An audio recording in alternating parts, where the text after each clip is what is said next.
नमस्कार, good morning. आप देख रहे हैं बंसल न्यूज। आपके साथ मैं हूं दीपक मिश्रा। शुरुआत करेंगे बुलेटिन की खबरों के साथ। देश में अगले हफ्ते से वैक्सीनेशन का रिहर्सल होना है और इसके पहले 8 जनवरी को पूरे देश में एक साथ वैक्सीनेशन का ड्राई रन होगा। केंद्रीय स्वास्थ्य मंत्रालय ने कहा है कि देश के हर जिले में ड्राई रन कराने का मकसद वैक्सीनेशन के दौरान आने वाली दिक्कतों की पहचान करना है। इधर वैक्सीनेशन से पहले गुरुवार को केंद्रीय स्वास्थ्य मंत्री डॉक्टर हर्षवर्धन सभी राज्यों और स्वास्थ्य मंत्रियों से चर्चा करेंगे। वैक्सीनेशन का पहला ड्राई रन 28-29 दिसंबर को 4 राज्यों के 2-2 जिलों में हुआ था। दूसरा ड्राई रन 2 जनवरी को देश भर के 116 जिलों में किया गया था। अब तीसरे ड्राई रन में देश के सभी जिले शामिल किए गए।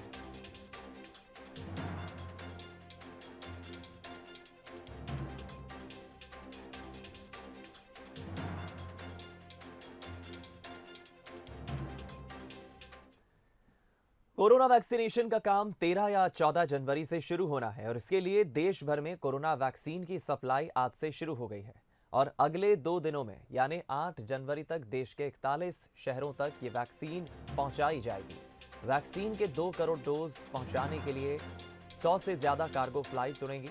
मध्य प्रदेश में 9 लाख कोरोना वैक्सीन के डोज आने वाले हैं। इसमें इंदौर के लिए 2,52,000, भोपाल के लिए 1,89,000, जबलपुर के लिए 2,67,000 और ग्वालियर के लिए 1,92,000 डोज पुणे से आएंगे।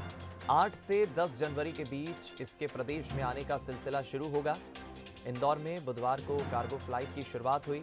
इस कार्यक्रम के लिए cargo logistic and allied service company के चीफ ऑपरेटिंग अधिकारी सेल्वा कुमार पहुंचे थे। सेल्वा कुमार के मुताबिक कोरोना वैक्सीन फ्लाइट से पहुंचेगी। इसके बाद इसे वैक्सीनेशन सेंटर्स तक पहुंचाया जाएगा। इसके लिए कोल्ड स्टोरेज वाले ट्रकों का इस्तेमाल किया जाएगा।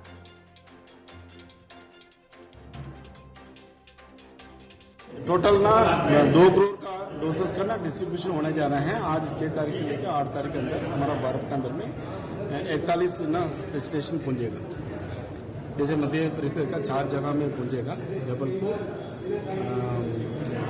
इंदौर और ग्वालियर, भोपाल 4 का टोटल 9 लाख डोसेस प्लान किया है फर्स्ट फेज में। और ये जो 24 आवर्स के अंदर में वैक्सीनेशन करना है। फ्लाइट में आएगा, एक फ्लाइट में 1800 किलो का एक फ्लाइट में शेड्यूल किया है। वो पैसेंजर फ्लाइट में भी आएगा ना। पैकेज के अंदर में जनता जो हो गया है उसके अंदर में 24 आवर्स का स्टैंड करेगा। जैसे होने पर ना कन्याकुमारी से लेके ना जम्मू तक ना श्रीनगर तक, जैसे ना हमारा इंडिया का डोमेस्टिक फ्लाइट है 4 घंटे के अंदर में पहुंचता है पूरा, इसलिए कोई दिक्कत नहीं होगी। वो सारा हमारा डिस्ट्रीब्यूशन सेंटर का है, स्टेट का, डिस्ट्रिक्ट का, कम्युनिटी सेंटर वगैरह है, उसको ना हेल्थ सेंटर का पहुंच जाएगा। वहाँ से फिर ना जो डिस्ट्रीब्यूशन होना है वो कर देगा। देन हर एक डिस्ट्रीब्यूशन सेंटर में रेफ्रिजरेटर भी रखा है। सरकार ने 13 जनवरी से पूरे देश में वैक्सीनेशन शुरू करने के संकेत दिए हैं। अब लोग जानना चाहते हैं कि कोरोना की वैक्सीन आम जन तक कैसे पहुंचेगी।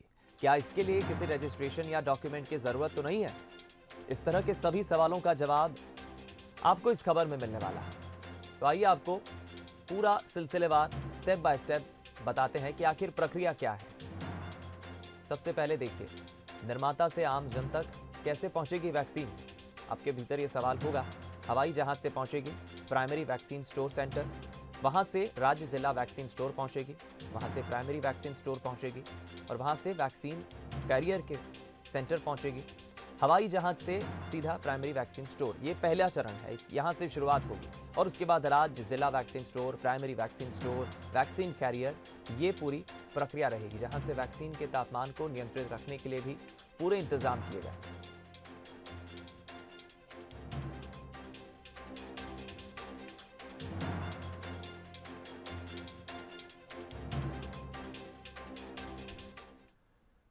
कोरोना पर देशवासियों के लिए राहत की खबर है। भारत अब दुनिया के टॉप 10 संक्रमित देशों की सूची से बाहर हो गया है। यहां एक्टिव केस अब 2,22,000 बचे हैं। अब तक भारत इस मामले में 10वें नंबर पर था, पोलैंड 11वें नंबर पर था। देश में ठीक होने वाले कोरोना मरीजों का आंकड़ा 1 करोड़ के पार हो गया है, जबकि 1,03,000 मरीज ठीक हो चुके हैं और 1,50,000 संक्रमितों की मौत हो चुकी है।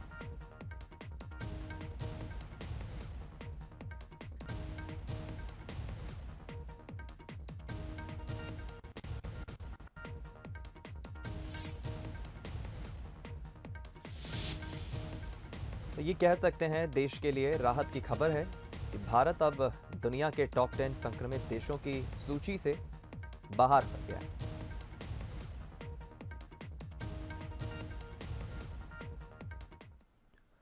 बात करते हैं मध्य प्रदेश के कोरोना हेल्थ बुलेटिन की। रफ्तार कम हुई है मध्य प्रदेश में। बीते 24 घंटे में कोरोना के प्रदेश भर से 730 मरीज मिले हैं।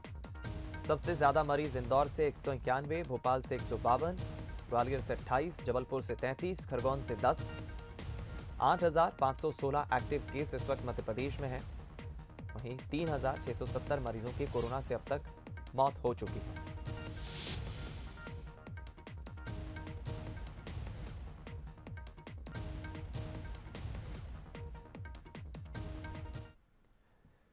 मध्य प्रदेश में नक्सलियों की आमद की खबर के बाद मंडला के साथ ही अब सिवनी में भी पुलिस ने हाई अलर्ट जारी कर दिया है। इंटेलिजेंस से मिले इनपुट के मुताबिक छत्तीसगढ़, आंध्र प्रदेश और झारखंड में बढ़ते पुलिस दबाव के बाद हार्डकोर नक्सली मध्य प्रदेश में घुस गए। साथ ही यह भी इनपुट मिला है कि बीते दिनों हुए एनकाउंटर से बौखलाए नक्सली किसी बड़ी वारदात को अंजाम देने की फिराक में। इनपुट मिलने के बाद पुलिस ने पहले से ज्यादा सुरक्षा बढ़ा दी है। बॉर्डर से लगे सभी थानों में पेट्रोलिंग बढ़ा दी और अपने सूचना तंत्र को और अधिक एक्टिव कर दिया।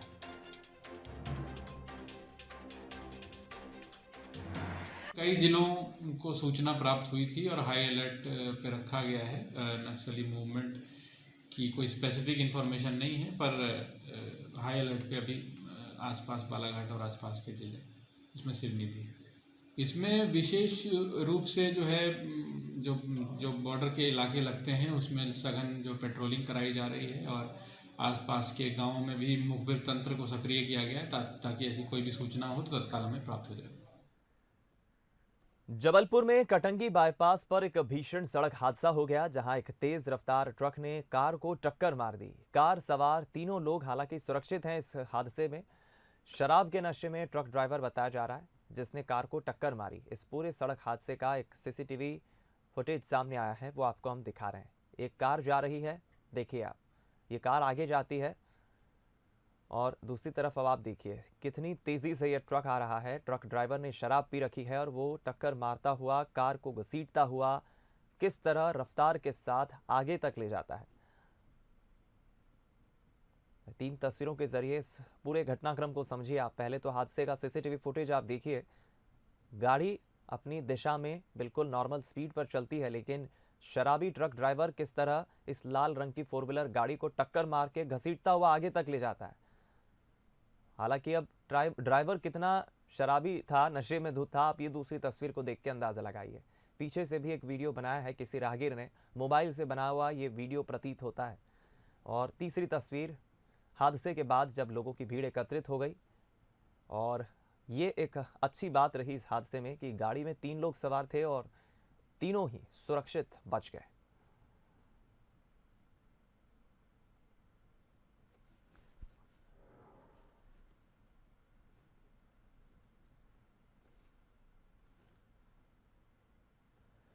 जमाना डिजिटल हो रहा है तो अब साइबर क्राइम के मामले भी लगातार बढ़ रहे हैं। साइबर ठग बड़ी चालाकी से वारदात को अंजाम देते हैं।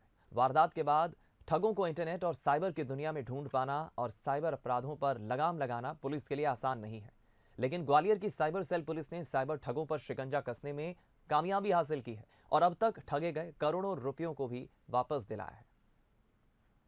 साइबर क्राइम पर शिकंजा, साइबर ठगों की नहीं खैर, व्हाट्सएप ग्रुप से रखी जा रही नजर।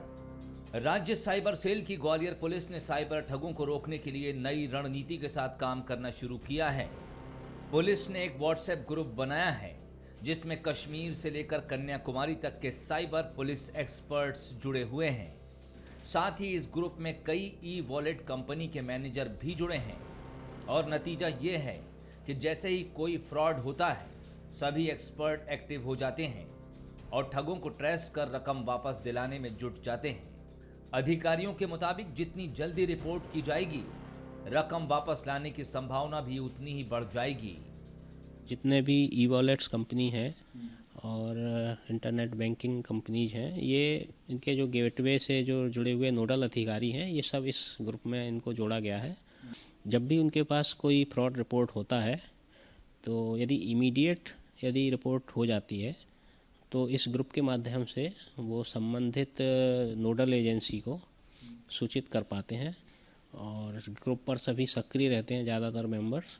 वो जैसे ही उनको यदि कोई मैसेज मिलता है जो उनसे संबंधित होता है तो वो तुरंत एक्टिव होकर और कोशिश करते हैं कि फ्रॉडलेंट मनी को ब्लॉक करने का काम करें। साइबर सेल की ये कोशिश कारगर साबित हो रही है।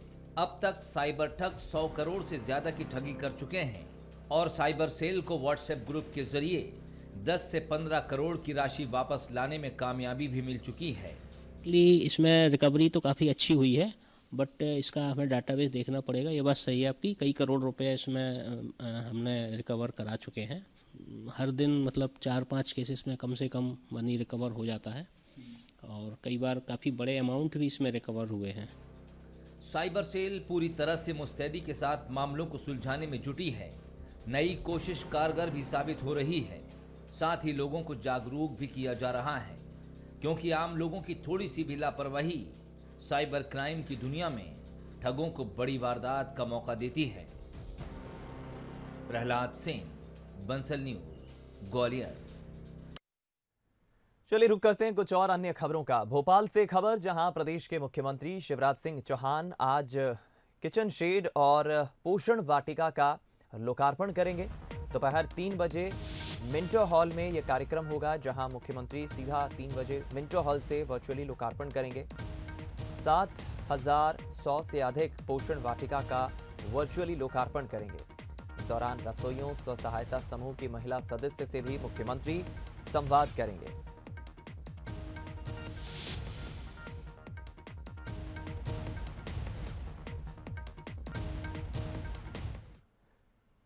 मध्य प्रदेश को माफिया मुक्त प्रदेश बनाने के लिए सीएम शिवराज सिंह चौहान माफिया के खिलाफ लगातार कड़ी कार्रवाई कर रहे हैं।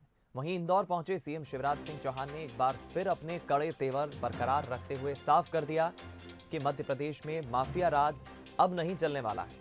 सीएम शिवराज ने माफिया को चेतावनी देते हुए कहा कि प्रदेश की धरती पर माफिया नहीं रहेगा, उनकी जगह जेलों में है।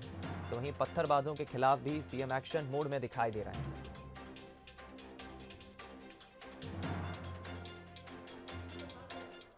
कांग्रेस के लोग कहते हैं कि आजकल मामा को गुस्सा आता है। अरे आता तो अच्छा आता है कि बुरा आता है, बताओ। ये भूमाफिया गरीब बेचारा पट्टे के लिए तरस जाए और ये बड़ी बड़ी जमीनों पे कब्जा कर ले। ये गुंडा बदमाश, मैं साफ कह रहा हूं, मध्य प्रदेश के प्रशासन ने खुलेआम गुंडे बदमाश उनको बचने थोड़ी देना है। तबाह करो, तोड़ो ताड़ो, मकान हो, बाकी संपत्ति हो, इनकी असली जगह जेलों में। पत्थरबाज छत पर पत्थर इकट्ठे किए फेंक दिए।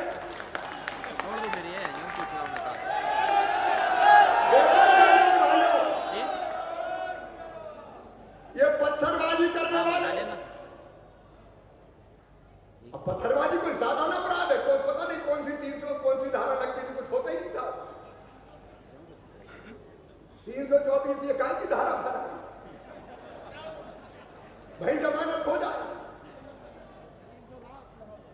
अब ये पत्थर फेंकते हैं तो लोग घायल होते हैं, मरते हैं, मर भी जाते हैं, भगदड़ मचती, आतंक फैलता है। कड़ा कानून बना रहा हूं, पत्थरबाजों को आजीवन कारावास होगा, मिलावटखोरियों को आजीवन कारावास होगा। सरकारी संपत्ति को नुकसान पहुंचाने वाले,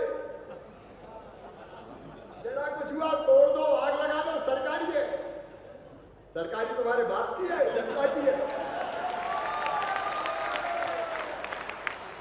जला दो, तोड़ दो, आग लगा दो।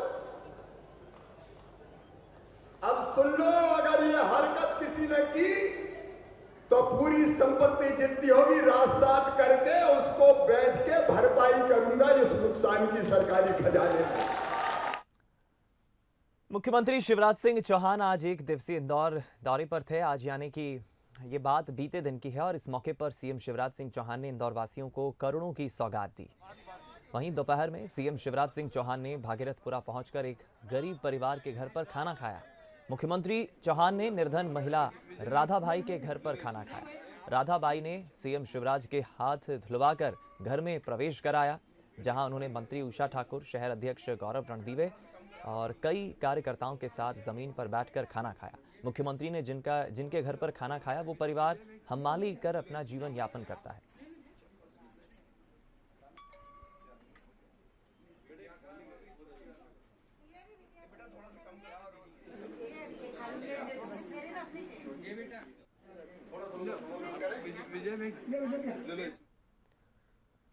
प्रदेश का मुखिया जब आम आदमी की तरह दिखाई दे तो चर्चा होती है। मुख्यमंत्री शिवराज सिंह चौहान एक बार फिर आम आदमी की तरह नजर आए।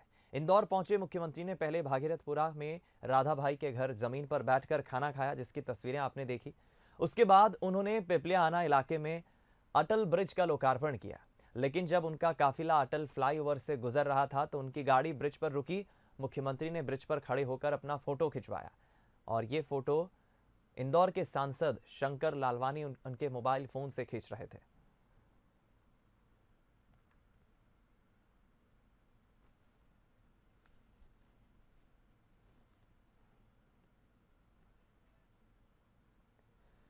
पाकिस्तान की जेल से रिहा होकर जल्द ही राजू उर्फ रविंद्र गुप्ता शहडोल वापस आने वाले हैं। राजू यानी रावेंद्र गुप्ता नाम का युवक 17 साल पहले अपने घर से काम की तलाश में मुंबई गया था और तब से ही उसका कोई अता पता नहीं था। 5 साल पहले राजू के परिजनों को इस बात का पता चला कि राजू पाकिस्तान की जेल में बंद है। परिजन ने पुलिस से उसे छुड़ाने की गुहार लगाई। हाल ही में पुलिस को एक खबर मिली कि राजू को पाकिस्तान से अटारी बॉर्डर होते हुए भारत लाया गया है। अब डीएम के आदेश पर पुलिस की टीम और राजू के परिजन अमृतसर के लिए रवाना होंगे।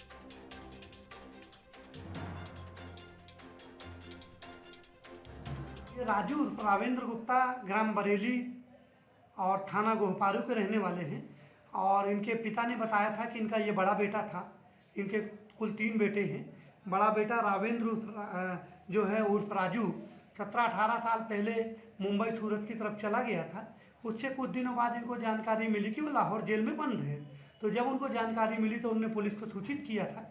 पुलिस ने इस संबंध में पत्राचार किया था। अभी कल ही जिला कलेक्टर को इस संबंध में जानकारी मिली है कि उसको बाघा बॉर्डर में रिलीज किया गया है। तो उसको लेने के लिए यहाँ से उनके परिजन जाने वाले हैं। सर, यहाँ जो आप लोगों के पास मोबाइल नेटवर्क की समस्या से आपको कभी ना कभी तो परेशानी का सामना करना ही पड़ता होगा और हम जिनकी दास्तां आपको दिखाने वाले हैं वो लोग हैं जिन्हें हर दिन नेटवर्क की समस्या से जूझना पड़ता है, लेकिन इन्होंने परेशानी के आगे घुटने नहीं टेके बल्कि इस समस्या को खत्म करने का रास्ता निकाल लिया। इस पहाड़ी को देखकर ऐसा लग रहा है कि मानो यहाँ कोई शूटिंग चल रही है, पर ऐसा कुछ नहीं है। ये लोग आयुष्मान कार्ड बनाने के लिए जद्दोजहद कर रहे हैं। दरअसल केंद्र के लोगों को कार्ड बनाने के लिए हर दिन नेटवर्क की समस्या आती थी, लेकिन अब इन लोगों ने आयुष्मान कार्ड बनाने के लिए पहाड़ी पर कॉमन सर्विस सेंटर खोल लिया है। पहाड़ी पर ऊंचाई होने से नेटवर्क की समस्या भी खत्म हो गई और बायोमेट्रिक आसानी से दर्ज होने लगे। नतीजा यह है कि अब कार्ड बनने में कोई परेशानी नहीं है। बहुत ही सकारात्मक माहौल है। महात्मा गांधी सेवा केंद्र और सीएससी के जो वीएलईज हैं वो बहुत अच्छा और बहुत बेहतर काम कर रहे हैं। महलू और धामा और इसके अलावा जहाँ जहाँ भी हमारे यहाँ पर वनांचल या जहाँ पर नेटवर्क की कनेक्टिविटी है नहीं है, ऐसी जगह पर दूसरी जगह जहाँ पर नेटवर्क मिलता है वहाँ पर शिविर लगा करके ये अपना कार्य कर रहे हैं और बहुत अच्छे और बहुत शिद्दत के साथ में, सकारात्मक भाव के साथ में जन सहयोग लेते हुए कार्य कर रहे हैं। खंडवा के आदिवासी क्षेत्रों में आयुष्मान कार्ड बनाने के लिए कॉमन सर्विस सेंटर के लोगों का हौसला पहाड़ों से भी ऊंचा है। महलू और धामा गांव में ये लोग नेटवर्क की समस्या से परेशान थे और लोगों के लिए कार्ड नहीं बना पा रहे थे, जिससे परेशान होकर सर्विस सेंटर के लोगों ने ग्राम पंचायत से लगभग आधा किलोमीटर की केबल बिछाकर इसे 500 फीट ऊंची पहाड़ी पर ले गए और वहीं अपना कैंप लगा लिया। काम के लिए समर्पित ये लोग अब देर रात तक अपना काम कर रहे हैं। हितग्राही उत्साहित हैं, वहीं अधिकारी भी तारीफ करते नहीं थकते। आज इस शिविर में मैंने और मेरे परिवार का गोल्डन कार्ड बनवाया। इस गोल्डन कार्ड से हम लोगों को ये फ़ायदा मिलेगा कि भारत सरकार द्वारा 5 लाख रुपए का मुफ्त इलाज करवा दिया जाएगा। और 22% प्रगति के साथ में हमको हर दिन कार्ड बनाने का जो सबसे बड़ा एक जो चुनौती है वो है लोगों की जानकारी जो है वो उस मशीन में भरना और उनके बायोमेट्रिक डिटेल उस पर चढ़ाना।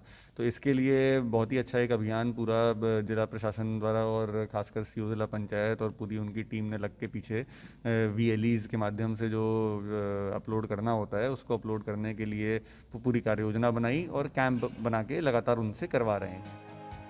सर्विस सेंटर चलाने वालों ने यह साबित कर दिया है कि कोशिश करने वालों की कभी हार नहीं होती और यही वजह है कि आयुष्मान कार्ड बनाने के मामले में जिले को प्रदेश में 5वां मुकाम हासिल है।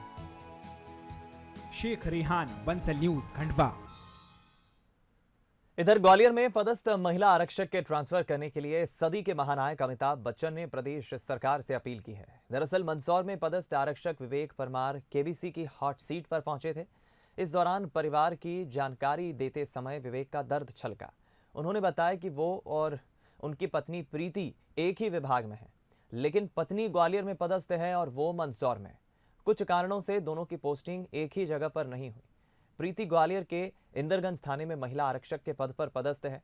दोनों आरक्षक दंपति की शादी 3 साल पहले हुई थी, लेकिन दोनों अलग अलग जिले में ड्यूटी कर रहे हैं।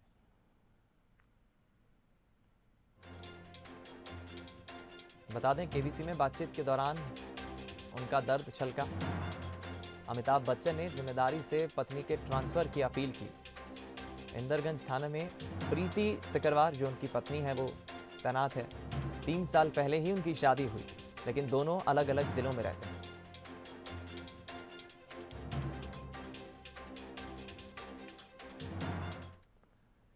बिग बी के शो कौन बनेगा करोड़पति में मंदसौर के ट्रैफिक जवान विवेक कुमार 25 लाख रुपए जीतने में कामयाब हुए। अमिताभ बच्चन के सामने हॉट सीट पर बैठे विवेक कुमार एक प्रश्न पर अटक गए थे।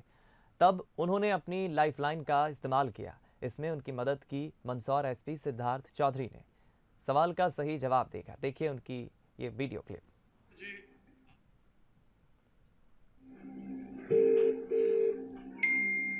सिद्धार्थ चौधरी जी, SP साहब नमस्कार करता हूं। मैं अमिताभ बच्चन बोल रहा हूं। कौन बनेगा करोड़पति? सर प्रणाम सर, मेरी तरफ से बहुत सारे चैनल्स पर सर।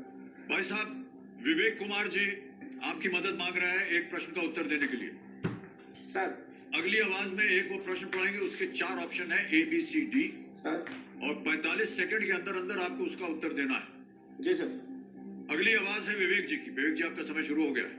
सर 2012 में द्रोणाचार्य पुरस्कार जीतने वाले पहले विदेशी कोच कौन बने? A Gary Kirsten, B साको बेतिंदिस, C Bob Hutton, D आई फर्नांडिस। इसमें मेरे ख्याल से ऑप्शन D में जाइए। B फर्नांडिस या क्यूबा के बॉक्सिंग कोच थे जिनको द्रोणाचार्य अवार्ड मिला। D के साथ आप जा सकते हैं। Thank you sir. Sure sir? आप मेरे ख्याल से 90% में D के साथ जा सकते हैं। बिल्कुल थैंक यू सर। ऑलराइट, क्या करेंगे भाई साहब? बिल्कुल सर। SP sir? जी बिल्कुल। कबीर महाशय D आई फर्नांडिस, ताला लगाइए। सही जवाब दिया आपने। Thank you sir, thank you so much. इधर गुरुवार यानी 7 जनवरी से सिडनी में होने वाला मुकाबला दोनों पक्षों के लिए अहम होने वाला है, क्योंकि जो भी टीम यहां पर जीत दर्ज करेगी उसे अगले मैच में मनोवैज्ञानिक लाभ मिलना तय है। दोनों ही टीम एक मुकाबले जीतकर इस वक्त बराबरी पर है। हालांकि भारतीय टीम जहां रोहित शर्मा की वापसी से और मजबूत होगी, तो वहीं ऑस्ट्रेलियाई टीम में भी स्टार सलामी बल्लेबाज डेविड वार्नर की वापसी देखने को मिल सकती है। उधर दोनों टीमों के बीच सिडनी में खेले गए मुकाबलों और वहां के आंकड़ों की बात करें तो यहां भारत का पलड़ा कमजोर नजर आता है।